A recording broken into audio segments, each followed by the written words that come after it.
की सक्रिय राजनेत्री और राजस्थान की जनता में बसने वाली आदरणीय डॉक्टर अर्चना शर्मा जी ने आज यहाँ मुख्य अतिथि के रूप में उपस्थित होकर कार्यक्रम की गरिमा बढ़ाई। इसके लिए मैं उनका हार्दिक अभिनंदन करती हूँ। पद्मश्री वीरप्पा नाबा आज हमारे बीच मंच पर विराजमान है, हमें आशीर्वचन दे चुके हैं। मैं आपको हृदय से प्रणाम करती हूँ, नमन करती हूँ। डॉक्टर कांतिलाल यादव जी का बहुत सहयोग रहा है, प्रदेश अध्यक्ष जी, उनका मैं अभिनंदन करती हूँ।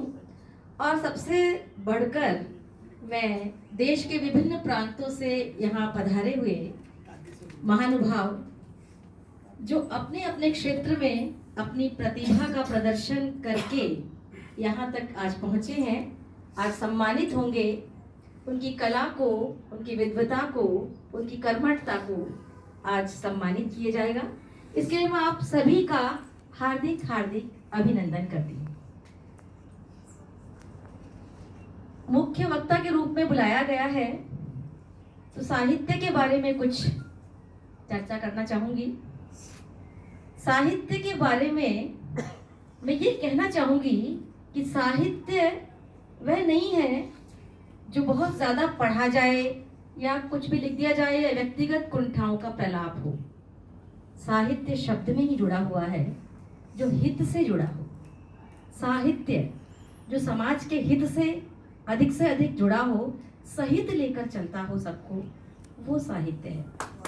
इसमें कहीं ना कहीं जीवन का यथार्थ भी हो, कल्पना का समावेश भी हो और वो हमें कुछ दिशा भी देता हो, वही साहित्य है।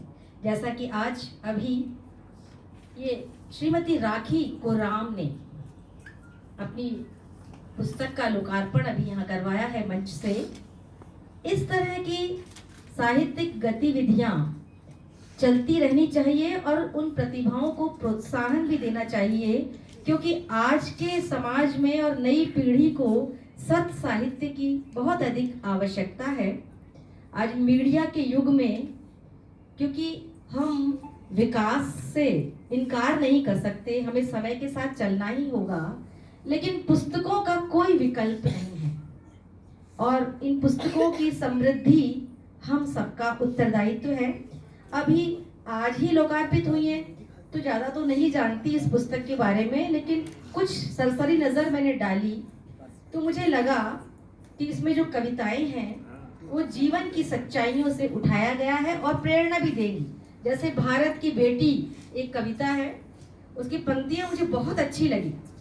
मैं भारत की बेटी हूँ, रोज पकाती रोटी हूँ, कल का भविष्य हूँ मैं।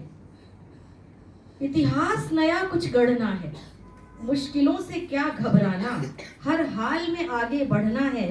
मुश्किल हालातों से ही तो मैं आज प्रेरणा लेती हूँ। मैं भारत की बेटी हूँ, रोज पकाती रोटी। तो नारी की सारी भावनाएं इसमें प्रकट की गई है कि वो परिश्रम भी कर रही है, घर और बाहर के मोर्चे को एक साथ संभाल रही है और आगे निरंतर बढ़ रही है।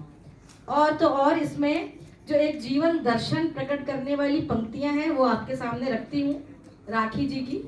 जिंदगी एक किराए का घर है, एक दिन छोड़कर जाना पड़ेगा, जाने से पहले मगर इसे सत्कर्मों से सजाना पड़ेगा। कहने का तात्पर्य है कि साहित्य में कहीं ना कहीं कुछ ना कुछ दिशा निर्देश आम आदमी को, पाठक को मिलते ही रहते हैं। इसलिए साहित्य का समृद्ध होना बहुत जरूरी है। साहित्यकार होना ही अपने आप में एक जिम्मेदारी है और जो भी साहित्यिक सृजन से कहीं ना कहीं जुड़े हैं उनमें एक उत्तरदायित्व का बोध होना चाहिए, एक जिम्मेदारी का बोध होना चाहिए कि उन्हें समाज के लिए कुछ न कुछ करना है और समाज का, राष्ट्र का, परिवार का और व्यक्ति का जो हित करे वही साहित्य है। क्योंकि हम जानते हैं कि चाहे समाज सुधार का क्षेत्र हो, चाहे स्वतंत्रता आंदोलन रहा हो या सामाजिक कुरीतियां दूर करनी हो, साहित्यकारों का सदैव उल्लेखनीय योगदान रहा है।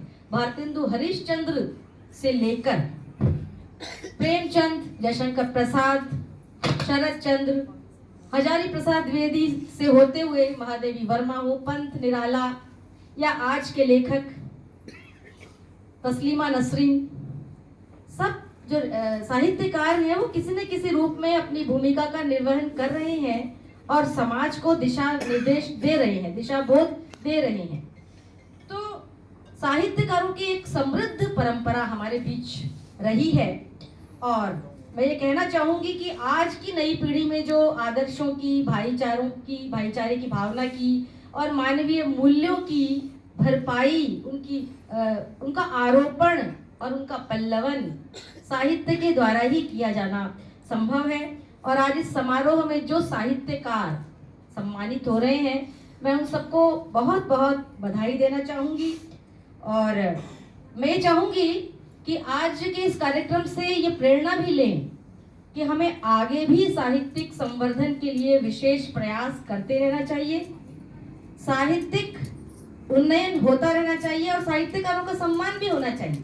क्योंकि यदि हमें किसी चीज़ को, किसी अच्छाई को विकसित करना है, उसको सींचना है, उसको आगे बढ़ाना है, तो उसको हमें सम्मानित करना चाहिए। प्रतिभा का सम्मान होना चाहिए किसी भी स्थान पर।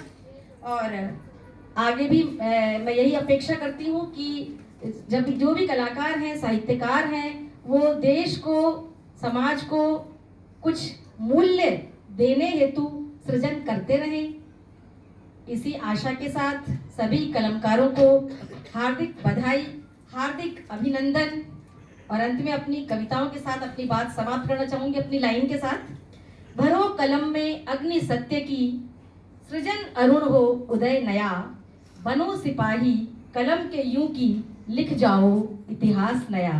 धन्यवाद।